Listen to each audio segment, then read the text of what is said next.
ओम। आज हम पढ़ेंगे हिंदी साहित्य काल विभाजन और नामकरण। डॉक्टर जॉर्ज ग्रियर्सन का काल विभाजन। तो देखते हैं हम उन्होंने कैसा काल विभाजन बनाया है। चारण काल 700 से 1300 ईस्वी, 15वीं सदी का धार्मिक पुनर्जागरण, जायसी की प्रेम कविता। इस चारण काल में क्या क्या है?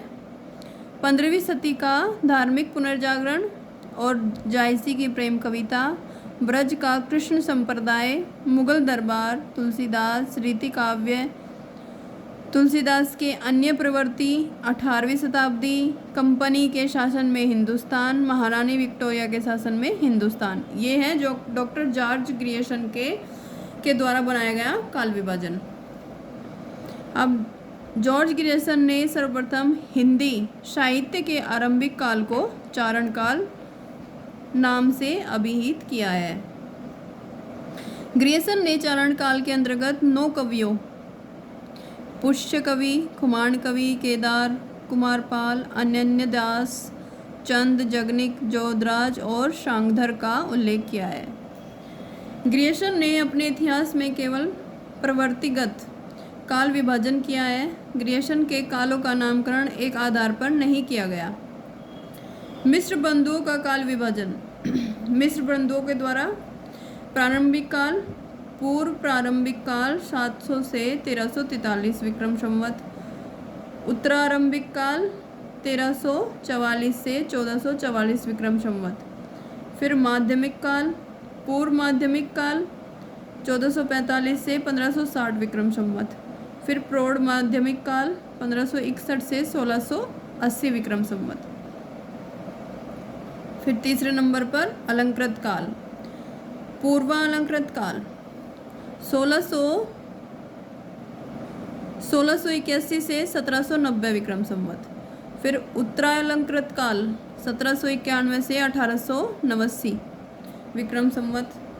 फिर है परिवर्तन काल 1890 से 1924 विक्रम संवत। फिर वर्तमान काल 1926 विक्रम संवत से अब तक। ये है मिस्र बंधुओं के द्वारा किया गया काल विभाजन। फिर देखते हैं हम आचार्य शुक्ल का काल विभाजन। आचार्य शुक्ल का काल विभाजन एक ऐसा काल विभाजन है जो कि सर्वाधिक माना जाता है। आदिकाल यानी कि वीरगाथा काल संवत 1050 से 1375, पूर्व मध्यकाल यानी कि भक्तिकाल संवत 1375 से 1700, उत्तर मध्यकाल यानी कि रीतिकाल संवत 1700 से 1900, आधुनिक काल यानी कि गद्यकाल संवत 1900 से 1984 ईस्वी। हम इसे कह सकते हैं 1900 से अब तक, क्योंकि इसके बाद में ही द्विवेदी युग, छायावादी युग सब इसी के अंतर्गत आ जाते हैं। डॉक्टर रामकुमार वर्मा का काल विभाजन। संधि काल संवत 1750 से 1000 विक्रम संवत, चारण काल संवत 1000 से 1375 विक्रम संवत, भक्ति काल संवत 1375 से 1700 विक्रम संवत, रीतिकाल संवत 1700 से 1900 विक्रम संवत, आधुनिक काल संवत 1900 से अब तक। डॉक्टर गणपति चंद्रगुप्त का काल विभाजन। आदिकाल सन 1184 से 1350, पूर्व मध्यकाल सन 1350 से 1600 ईस्वी, उत्तर मध्यकाल सन 1600 से 1857 ईस्वी, आधुनिक काल सन 1857 से अब तक। डॉक्टर नगेंद्र द्वारा संपादित ग्रंथ हिंदी साहित्य का इतिहास के अनुसार काल विभाजन। आदिकाल 7वीं सदी के मध्य से 14वीं सदी के मध्य तक, भक्तिकाल 14वीं सदी के मध्य से 17वीं सदी के मध्य तक, रीतिकाल 17वीं सदी के मध्य से 19वीं सदी के मध्य तक, आधुनिक काल 19वीं सदी के मध्य से अब तक। यानी कि पुनर्जागरण काल, भारतीय हिंदू काल 1857 से 1900 ईस्वी, ये सब आधुनिक काल के अंतर्गत आ जाते हैं। फिर जागरण सुधार काल, द्विवेदी युग 1900 से 1918 ईस्वी, छायावाद काल 1918 से 1938 ईस्वी, छायावादोत्तर काल, प्रगति प्रयोग काल 1938 से 1953, नवलेखन काल 1953 से अब तक। डॉक्टर बच्चन सिंह का काल विभाजन। अपभ्रंश काल, भक्ति काल सन 1400 से 1650, रीतिकाल सन 1650 से 1857, आधुनिक काल सन 1857 से अब तक। आदिकाल का नामकरण, किसने आदिकाल को क्या क्या नाम दिया देखते हैं हम। चारण काल किसने कहा है? जॉर्ज ग्रियर्सन ने। ये प्रारंभिक काल मिस्र बंधुओं ने। बीज वपन काल आचार्य महावीर प्रसाद द्विवेदी ने। वीरगाथा काल आचार्य रामचंद्र शुक्ल जी ने। सिद्ध सामंत काल पंडित राहुल साकृत्यानंद ने। वीर काल आचार्य विश्वनाथ प्रसाद मिश्र ने। संधि एवं चारण काल डॉक्टर रामकुमार वर्मा और जॉर्ज ग्रियर्सन ने, दोनों ने ही कहा है। आदिकाल आचार्य हजारी प्रसाद। आदिकाल डॉक्टर रामकुमार वर्मा। आधार काल नहीं, संधि एवं चारण काल डॉक्टर रामकुमार वर्मा और जॉर्ज ग्रियर्सन। आदिकाल आचार्य हजारी प्रसाद द्विवेदी। आधार काल सुमन राजे। अब देखते हैं रीतिकाल का नामकरण। रीति काव्य जॉर्ज ग्रियर्सन ने। अलंकृत काल मिस्र बंधुओं ने। रीतिकाल आचार्य रामचंद्र शुक्ल जी ने भी। श्रृंगार काल आचार्य विश्वनाथ प्रसाद मिश्र जी ने। कला काल रमाशंकर शुक्ल रसाल जी ने। Doctor Uday Narayan Tiwari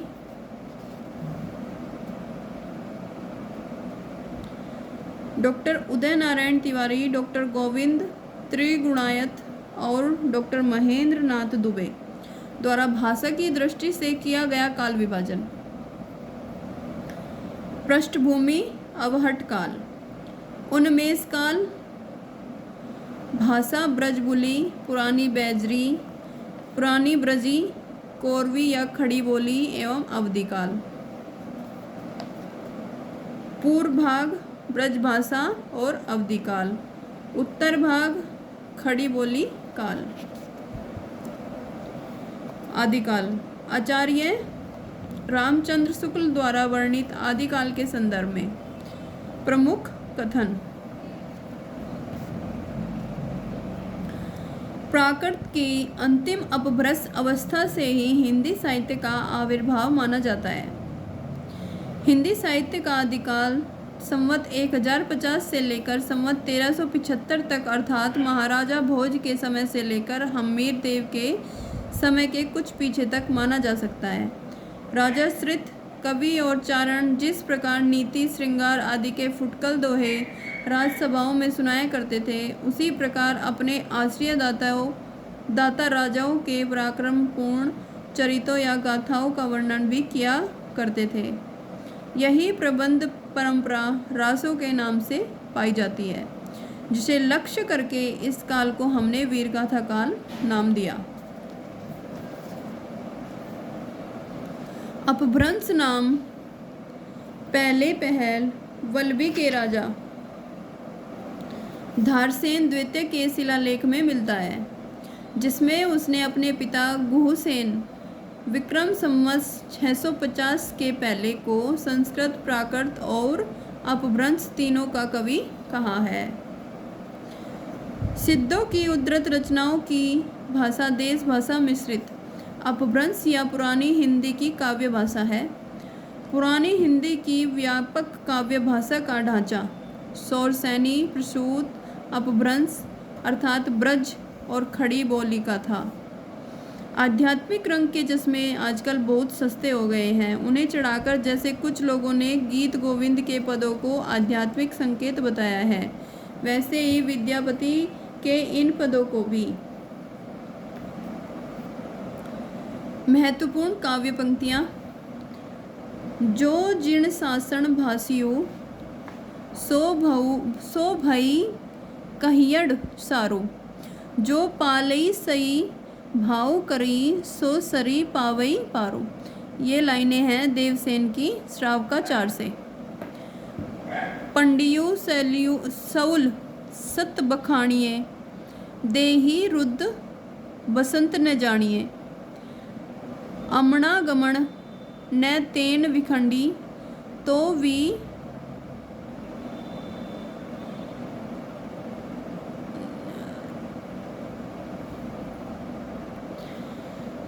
वीणी लज्जई भणई how Pandai. ये है सरहपा के द्वारा। जाही मन पवन ने संचरई, रवि शशि नाही पवेश।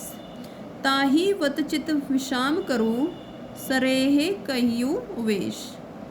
ये सरहपा की है। घोर अधारे चंदमणि, जिमी उजेऊ करिए। परम महासु एसु कणे, दुरियु अशेष हरिये। ये भी सरहपा की है। का तरु पंच विडाल, ये लुईपा की हैं। भाव न होई अभाव अणे जाई, ये भी लुईपा की हैं। सहजे थरकरी वारुणी शाद, ये विरूपा की हैं। एक अणे किज्जई मंत्र अणे तंत्र, ये कणहपा की हैं। हालो डोंबी तो पुछमी सद्भावे, सदगुरु पाए पए जाइब पुणु जिणुरा। ये कणहपा की हैं। भला हुआ जो मारिया, ये हेमचंद्र की हैं। पिए संगमी कऊ नी दद्दड़ी, हेमचंद्र द्वारा लिखी गई लाइनें हैं। गंगा जमुना माजे बई रे नाई, ये डोंबीपा की हैं। नगर बाहिरे डोंबी, तोहरी कुड़िया छई। छोई जाई सो ब्राहा नाड़िया, ये कणहपा की है। जिमी लोन विजयी पानी, एही तिमी धरणी लई चित, ये कणहपा की हैं। देसिल बैना सब जन मिठा, ते तैसन जपियो अवट्ठा, ये विद्यापति की है कीर्तिलता से। हिंदू बोले दूरही निकार, छोटे तरुका भबकी मार, ये विद्यापति के द्वारा कीर्तिलता से। मनहु कला ससभान कला, 1600 बनिए। विगसी कमल स्त्रिंग, भ्रमर बेनु खंजन मृग लुटिए, ये पृथ्वीराज रासो से।